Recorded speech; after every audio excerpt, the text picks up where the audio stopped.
စီးရဲ့ရောင်နောက်ကြည့်နေတာဘာကြောင့်ဖြစ်နိုင်မလဲစီးသွားလိုက်တဲ့အခါစီးရဲ့ရောင်ကပုံမှန်နဲ့မတူဘဲနဲ့နောက်ကြည့်နေတာသတိထားမိမယ်ဆိုရင်အကြောင်းရင်းတစ်ခုခုရှိနိုင်ပါတယ်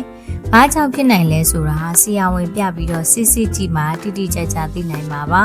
ဒါပေမဲ့စီးရဲ့ရောင်နောက်ကြည့်နေတာဘာကြောင့်ဖြစ်နိုင်မလဲဆိုတာကိုယ်တိုင်လည်းဗဟုသုတအဖြစ်လက္ခဏာလေးတွေနဲ့တွဲပြီးတော့သိထားတာပိုကောင်းပါတယ်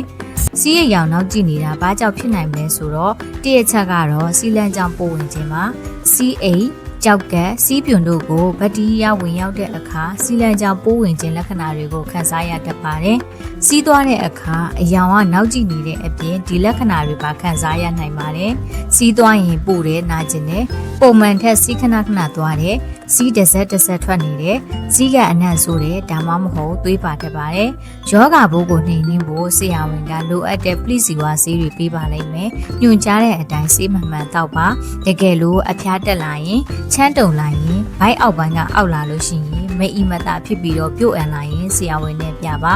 နှစ်ကတော့ရေတက်ခန်းချောက်ခြင်းမှာရေတောက်နေရင်လည်းစီးကိုပြစ်စီပြီးတော့အယောင်နောက်ကြည့်နေနိုင်ပါတယ်အယောင်တော့ပိုရင့်နိုင်ပါသေးတယ်ဒီလိုဖြစ်ရင်ရေပိုတောက်ပေးပါတကယ်လို့ခေါင်းမှုတယ်စိတ်ရှုပ်ထွေးလာတယ်နှလုံးကုန်မြန်လာတယ်အသက်ရှူခက်လာတယ်ဆိုရင်တော့ဆရာဝန်နဲ့အမြန်ဆုံးပြပါသုံးကတော့ကြောက်ကက်ကြောက်တီခြင်းပဲဖြစ်ပါတယ်ကြောက်ကက်အတွင်းကြောက်တီတဲ့အခါမှာကြောက်အရွယ်အစားကြီးလာရင်စီးအိမ်တွေရောက်ရှိကျန်ရနိုင်ပြီးတော့စီးလန်းကျောင်းမှာလည်းရှိနေနိုင်ပါတယ်ဒီလိုဖြစ်ရင်စီးသွားတဲ့အခါနာခြင်းပဲခါအောက်ပိုင်းနဲ့ဘေးချမ်းမှာအောက်မယ်စီးရဲ့ရောင်နောက်ကြည့်နေမယ်သွေးပါလာနိုင်ပါတယ်စီးကအနံ့ဆိုးမယ်အနီရောင်ပန်းရောင်သို့မဟုတ်အညိုရောင်လည်းဖြစ်လာနိုင်ပါတယ်တကယ်လို့ခါအောက်ပိုင်းနဲ့ဘေးချမ်းမှာအောက်တာပိုပြင်းထန်လာရင်မအီမတာဖြစ်ပြီးတော့ပြုတ်အရင်ခဏခဏစီးသွားနေလို့ရှိရင်စီးသွားတိုင်းပူနေရင်အမြန်ကုသမှုခံယူသင့်ပါတယ်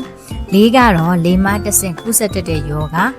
STI ယောဂတွေကြောင့်ဖြစ်လာတဲ့လိန်တန်နဲ့မိမကိုတို့ကနေထွက်တဲ့ရေချွဲတွေကြောင့်ဇီးကိုအယောင်နောက်ကြည့်စေပါတယ်။သူတို့ရဲ့လက္ခဏာတွေကလိန်တန်သို့မဟုတ်မိမကိုကနေပြီးတော့အစိမ်းရောင်အဝါရောင်သွေးပါတဲ့အရေချွဲတွေဆင်တာစီးသွားခြင်းသို့မဟုတ်လိန်ဆက်ဆန်ခြင်းမှာပူတာနာတာလိန်တန်သို့မဟုတ်မိမကိုတဝိုက်ကရာရနာတို့ဖြစ်တတ်ပါတယ်။ဒီယောဂလက္ခဏာတွေရှိရင်ဆရာဝန်ပြပြီးတော့ကုသမှုခံယူပါ။နောက်ဆုံးချက်ကတော့စီးကျိတ်ပြဿနာပါ။စီးကျိတ်ကိုရောင်ရမ်းစေတဲ့ဘယ်ပြဿနာမဆိုစီးသွားခြင်းကိုအဟန့်တာဖြစ်စေနိုင်ပါတယ်။သွေးဒါမှမဟုတ်စွန့်ပစ်ပစ္စည်းတွေကစီးကြံတွေထဲမှာစုနေပြီးတော့စီးအယောင်ကိုနောက်ကြည့်စေပါတယ်။ဒါအပြင်စီးသွားတဲ့အခါပူတာနာကျင်တာစီးသွားကစားမှာတစ်စက်ပဲထွက်တာစီးကိုညှစ်ပေါက်ရတာစီးလုံးသေးတာမကြာခဏစီးသွားရတာစီးမှာသွေးပါတာတုပ်လွတ်တဲ့အခါနာကျင်တာအဖျားတက်တာတွေလည်းခံစားရနိုင်ပါတယ်။စီးကလည်းအယောင်နောက်ကြည့်နေတယ်ဒီထဲကလက္ခဏာတွေနဲ့လည်းတူနေတဲ့ဆိုရင်တော့ဆရာဝန်ကိုပြပါ